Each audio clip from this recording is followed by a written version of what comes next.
안녕하세요. 펄리경찰학 시즌3 저희 13회 한번 해보도록 하겠습니다. 자, 갑니다. 1번부터 할게요. 다음 중 경찰의 분류에 관한 설명으로 옳지 않는 것은 여러분 이것도 잘 아시죠? 여러분 갑니다. 협의회 행정경찰은 독보협 우리 배웠어요. 독보협.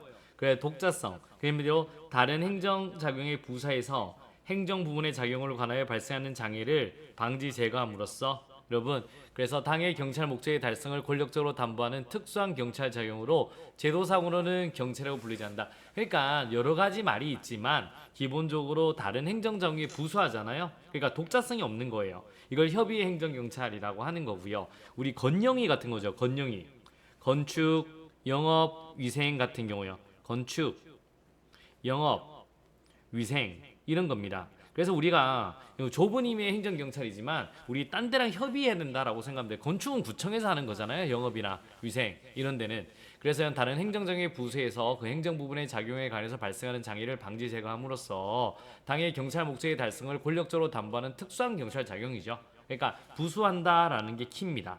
오케이? 독보협. 그래서 우리 보안경찰이냐 협의행정경찰이냐라고 하는 거죠. 제도상이라고 이런 거를 우리가 이제는 경찰이라고 불리지는 않는다. 맞는 말 되겠습니다. 총포 화형류의 취급 제한은요. 여러분 총 아무나 가지고 있으면 빵빵 쏘면 안 되잖아요. 그래서 총포 화형류의 취급 제한은 사전에 범죄와 위해 발생을 방지하기 위해 권력적 작용으로 예방경찰, 예진씨 이런 거 보세요. 그래서 우리 예방경찰과 진압경찰 있죠. 그러면 얘는 우리가 미리미리 막는 거잖아요. 그래서 시점을 가지고 예방경찰이다. 맞는 말 되겠습니다. 사전에 총포 화형류의 취급 제한, 예방경찰 되겠습니다. 불신 검무는요. 자, 한번 보세요. 여러분, 불신 검무는 경찰이 하는 거죠. 여러분, 그래서 우리 보안경찰 맞습니다. 오케이? 그 다음에 우리 미리 하는 거죠. 그래서 예방경찰 맞습니다. 그 다음에 질질봉 질서예요 봉사예요. 불신 검문이 서비스는 아니잖아요. 질서경찰의 성질을 모두 가지고 있다. 맞는 말 되겠습니다. 자, 한번 갑니다. 국가경찰과 비교할 때 자치경찰은 집행력과 기동력이 약해요. 맞아요. 규모가 작아요. 맞아요. 그래서 정부 정책 수행에 이용될 가능성이 적어요. 여러분 아시겠습니까? 기동성도 떨어지고 집행력도 떨어지고 규모도 작은데 정부 정책 수행에 이용될 가능성이 작다라고 하셔야 되겠습니다. 아시겠습니까? 정답은 몇 번? 4번이 되겠습니다. 자, 2번 한번 갑니다. 경찰 부패 이론에 대한 다음 설명 중 가장 적절하지 않는 것은요. 자, 서면 미끄러기 쉬운 경사로 맞습니다. 작은 호의가 나중에는 임원한 부패가 되는 거죠. 부패가 된다. 서면 미끄러진다라고 하는 겁니다. 쉬운 경사 이론에 대한 니도호퍼 로벅, 니도바가 로키, 니도바가, 니도퍼, 여러분, 로벅, 바커 이런 애들은 뭐예요? 구조원인 같습니다. 얘들은 구조원인 가설이에요. 그래서 이게 아니고요. 시어머니 미끄러기 쉬운 경찰에 대해 작은 호의를 받았다고 해서 반드시 경찰이 큰 부패를 범하는 것은 아니다. 내가 벌레냐? 그것도 구분하지 못하게 라는 겁니다. 여러분 펠트버그 이건 누구예요? 펠트버그 내가 버그냐? 이것도 구분하지 못하게 할 수 있어 라고 하죠. 그래서 리더 호퍼 로벅이 아니라 우리 펠트버그다 라고 하셔야 됩니다. 그래서 1번이 틀렸다라고 보시면 돼요. 2번 갑니다. 물들여 죄송합니다. 옛날에 맨날 이래서 바보 같죠. 신임 몽길동 승경은 정의를 확립하겠다는 다짐하고 일선에 근무하던 중 선배로부터 동을 갈차는 요령을 터득했다. 선배로부터 배웠죠. 그래서 배운 거야. 물든 거야. 이게 구조원인 가설 되겠습니다. 자, 경찰관은 동료나 상사의 부정부패에 대해서 감찰이나 외부의 언론 매체에 대해서 공표하는 것은 휘슬블로잉이다라고 하고 이제 우리 침묵의 규범은 그와 반대로 동료의 부정부패에 대해 눈감아 준다. 맞으면 침묵의 규범은 구조원인 가설에서 나쁜 시인지 아는데 눈감아 주는 거고요. 반면에 휘슬블로잉은 우리 내부 고발이잖아요. 안의 걸 밖으로 고발한다. 맞는 말 되겠습니다. 자, 냉소주의와 회의주의는 모두 믿지를 않아요. 불신을 바탕으로 한다. 맞습니다. 하지만 회의주의는 대상을 특정하고 있다. 맞죠? 냉소주의로 모든 거에 대해서 냉소입니다. 되겠어? 흥칭뻥? 이런 거고 회의주의는 요기에 대해서는 문제가 있어. 이렇게 계산하면 돼. 라고 하는 겁니다. 그래서 정답은 몇 번? 1번이 되겠습니다. 자, 3번 한번 갑니다. 다음 설명 중 옳지 않는 것은요? 라고 해야죠. 가볼게요. 법치행정이란 경찰행정이 국민의 권리 의무에 관계되는 작용을 행할 경우에는 반드시 법률에 따라야 한다. 법칙정 맞습니다. 경찰관이 조직법상의 직무 범위 외의 행위를 하였을 경우 그것은 직무행위로 볼 수 없으며 그 효과도 국가에 귀속되어야 된다. 그러니까 경찰관은 조직법상 직무 범위 안에서 행동을 해야 되는 겁니다. 맞죠? 그게 직무 범위죠. 오케이. 그래서 또 갑니다.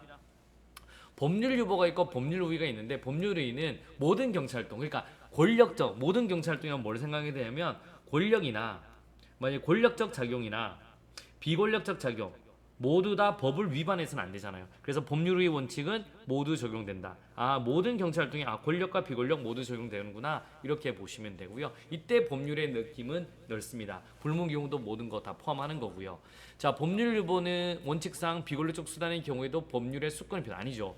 우리 여기는 법률 유보가 필요합니다. 왜? 패는 거라서 법률의 근거로 패야 되는 거예요. 서비스는 여러분 위반만 안 하면 되는 거예요. 얘는 법률 유보가 필요는 없다라고 하셔야 됩니다. 정답은 몇 번? 4번이 되겠습니다. 어려움이 없죠? 또 한번 가볼게요.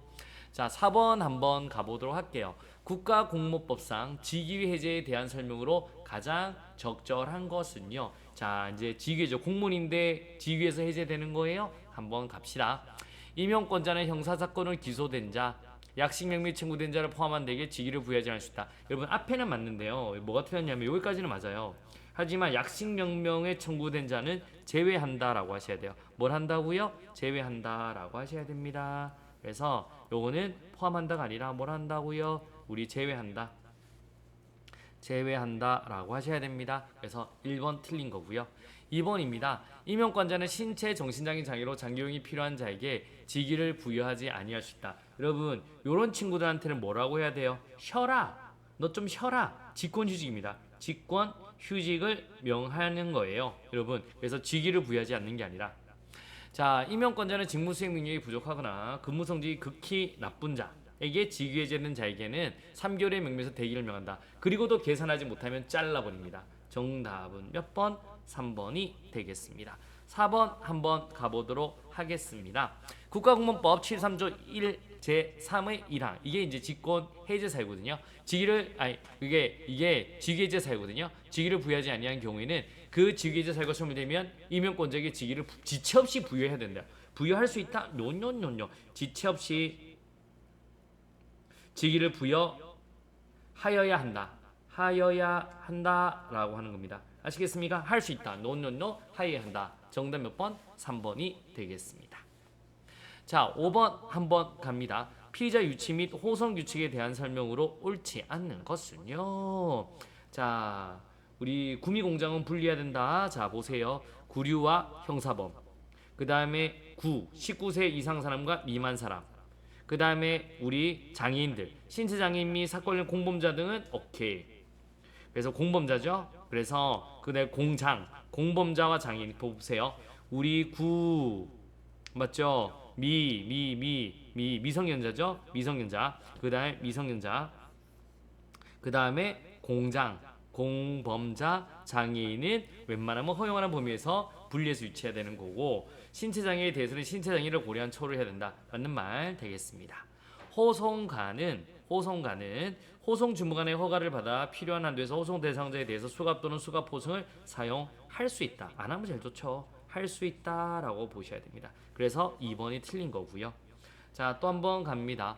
호송관은 구류성금 및 감치임을 받은 자와 미성년자, 고령자, 장애인, 임산부 및 환자 중 주거와 신분이 확실해서 도저히 우려가 없는 사람에게는 여러분 수갑 또는 수갑 호송을 채우지 아니한다. 맞는 말 되겠습니다.